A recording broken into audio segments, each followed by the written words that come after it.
रूस के समंदर में भारत के घातक युद्धपोत आईएनएस तबर की धुआंधार एंट्री। देखते रह गए चीन और पाकिस्तान, खुद पुतिन भी करने लगे सैल्यूट। भारत की नौसेना ने आखिर रूस की जमीन पर क्यों मचाया भौकाल? पुतिन ने अचानक क्यों मानी मोदी की बात? कर डाला एक बड़ा ऐलान। दोस्तों, ये है भारत के सबसे शक्तिशाली युद्धपोतों यानी वारशिप्स में से एक आईएनएस तबर टोतरा, जिसका ये बवंडर अंदाज देखकर दुनिया के पावरफुल देशों की लिस्ट में शुमार रूस और उसके राष्ट्रपति व्लादिमीर पुतिन भी दंग रह गए। दोस्तों, जब व्लादिमीर पुतिन के सामने इंडियन नेवी के अफसर DINS तबर को लेकर आए तो रूसी राष्ट्रपति व्लादिमीर पुतिन इसे न केवल सलाम ठोकने लगे बल्कि भारतीय युद्धपोत का शुक्रिया भी अदा करने लगे। जी हाँ दोस्तों, ये चमक, ये स्टाइल, ये अदम्य साहस को दिखाता है, कर गुजरने वाले जिगर को दिखाता है। क्योंकि दोस्तों, रूसी राष्ट्रपति व्लादिमीर पुतिन ने इंडियन नेवी के अफसर और INS तबर को यूं ही नहीं सलामी दे दी है।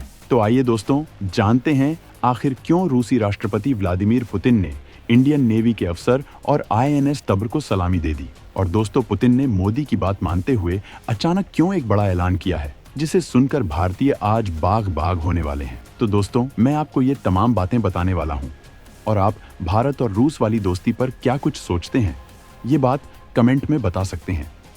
रूस ने दुनिया को दिखाई ताकत, भारत ने दिया पूरा सपोर्ट। भारत के युद्धपोत को देख फटी रह गई चीन अमेरिका की आंखें। तो दोस्तों, रूस हर साल 28 जुलाई को नौसैनिक दिवस मनाता है। इस दिन वो जहां एक तरफ अपने राष्ट्रपति व्लादिमीर पुतिन को शक्ति प्रदर्शन के जरिए सलामी देता है, तो वहीं व्लादिमीर पुतिन भी इस परेड के जरिए पूरी दुनिया को अपने देश की ताकत दिखाते हुए आगाह करते हैं।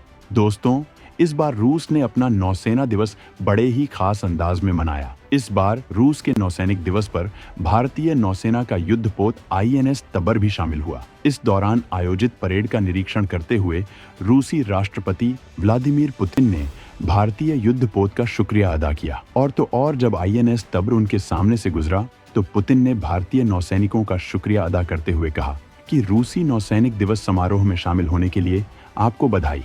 दोस्तों, रूसी राष्ट्रपति व्लादिमीर पुतिन के इस रिएक्शन को देखकर INS तबर वारशिप की डेक पर खड़े भारतीय नौसैनिकों ने भी जय घोष कर पुतिन का स्वागत किया। दोस्तों, जैसा कि आप सभी को पता है कि रूस के साथ हमारा उठना बैठना है, एक बहुत अच्छी दोस्ती है। और तो और, INS तबर युद्धपोत को रूस में ही बनाया गया और इसे 2004 में भारतीय नौसेना में शामिल किया गया था। दोस्तों, जब रूसी राष्ट्रपति व्लादिमीर पुतिन ने 28 जुलाई को सेंट पीटर्सबर्ग में नौसेना परेड में भाषण दिया तो उन्होंने रूस के राष्ट्रीय हितों की रक्षा में नौसेना की भूमिका पर जोर दिया। पुतिन ने कहा, हम सतह और पनडुब्बी बलों, नौसेना विमानन को मजबूत करना जारी रखेंगे और जहाजों को उच्च तकनीक वाली नई पीढ़ी की प्रणालियों और हाइपरसोनिक मिसाइल प्रणालियों से लैस करेंगे। दोस्तों, रूस के पास सबसे शक्तिशाली युद्धपोत हैं, जिनका सामान तो दूर, दुश्मन देश इनके बारे में सुनकर ही पंगा लेने की नहीं सोचते। दोस्तों, अगर बात करें INS तबर,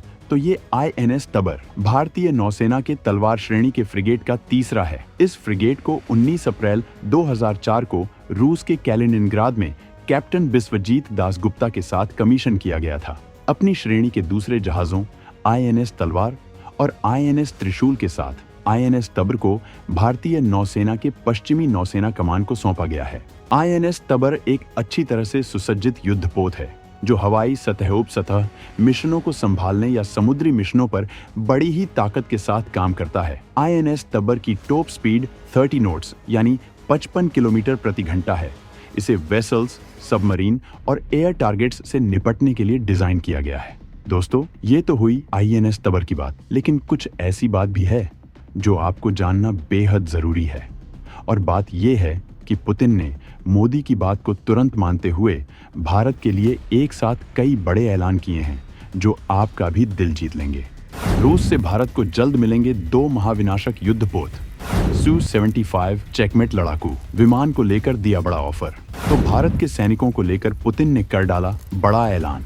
दोस्तों, जैसा कि आप सभी जानते हैं कि भारत का रूस के साथ पुराना संबंध है जो एक दूसरे के हितों पर आधारित है। आज जहां रूस और भारत के बीच डिफेंस सेक्टर पर खरीद और बिक्री होती है, तो वहीं दूसरी ओर एक दूसरे की मांग को लेकर भी ध्यान दिया जाता है। अब दोनों देशों के नेताओं के बीच एक बड़े मुद्दे को लेकर बातचीत हुई है। वो मुद्दा है रूसी सेना में काम कर रहे भारतीय नागरिक का।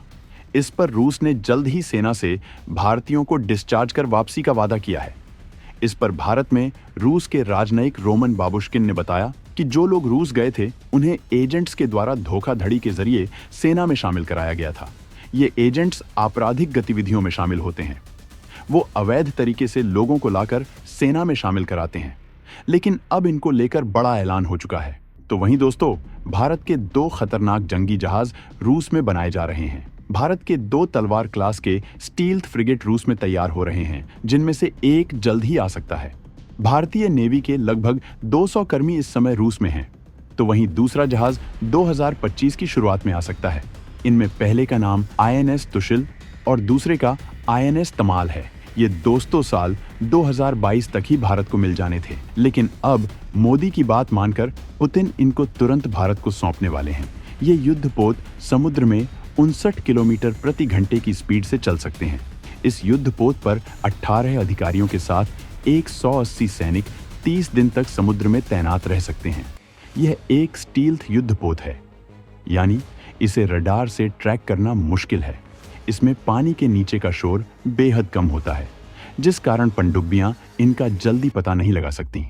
वहीं दोस्तों, रूस ने एक और बड़ा ऐलान करते हुए भारत को तुरंत 2 और S-400 देने का वादा किया है। तो भारतीय नौसेना के लिए अपने सबसे खतरनाक fighter jet Su-75 checkmate light tactical fighter का ऑफर दिया है। हालांकि इस पर अभी भारत ने कोई बड़ी प्रतिक्रिया नहीं की है, क्योंकि भारत खुद अपना 6ठी पीढ़ी का फाइटर जेट बना लेना चाहता है। दोस्तों, आप भारत और रूस की दोस्ती को लेकर क्या कहना चाहते हैं? कमेंट करके जरूर बताएं।